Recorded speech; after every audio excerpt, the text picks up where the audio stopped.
Sa araw na to, ito lang naman ang mga kaganapan nung napadpad kami sa Abu Dhabi. Yula! What is up mga kababayan natin yan, mga kumpare at kumare natin dyan na nanonood ng video natin na ito. Sana'y nasa maayos kayong kalagayan at sa lahat ng mga OFW na nanonood ng video din natin na ito. Sana ay maayos ang lahat at laban pa rin tayo. Yula!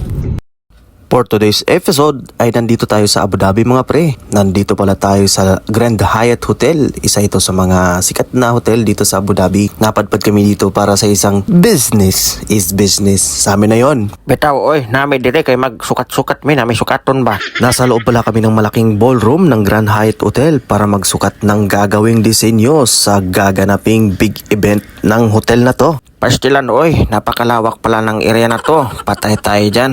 Anong patay? Hindi mo kaya yan? Basic lang sa'yo yan.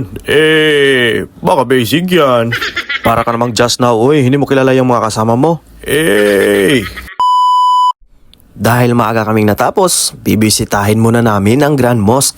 Dito sa Grand Mosque, pag pupunta ka dito, kailangan mo mag-register online para makakuha ka ng QR code. Para yun yung mga gamit mo para papasok sa mismong entrance. Kailangan mo talagang mag-register mga pre para makakuha ka ng QR code kasi yan yung gagamitin mo pagpasok mo sa loob.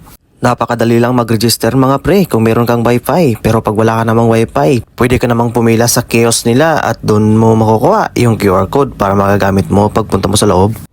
Ito na ang the moment of truth. Masisilayan na rin natin yung ganda ng Grand Mosque ng Abu Dhabi. Mas maganda sana pag may kandura tayo para medyo unique naman. Pero pag bubili naman mahal bili na lang natin ng pagkain pero pwede ka naman makapasok basta naka-t-shirt ka at long pants at syempre naka-sapatos. Pasado na yan sa dress code nila. Welcome sa loob ng Grand Mosque mga pre. Grabe, nakapasyal na rin sa wakas. After 6 years ko dito sa UAE, nakabisita rin sa nakakamanghang lugar na to.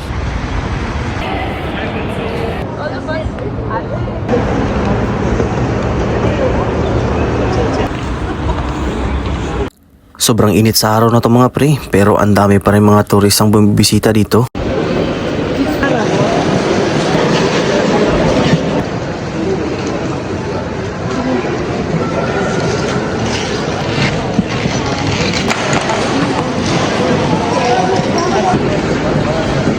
Grabe, sobrang linis at ang ganda ng kapaligiran dito sa loob ng Grand Mosque mga pre. At kung trip mo man ang gantong klaseng video, paki-follow naman, paki-like naman, at paki-share na rin. At paki-comment na rin kung saan nakaabot yung video natin para may shoutout sa susunod. Dito na muna mga pre. Bye-bye!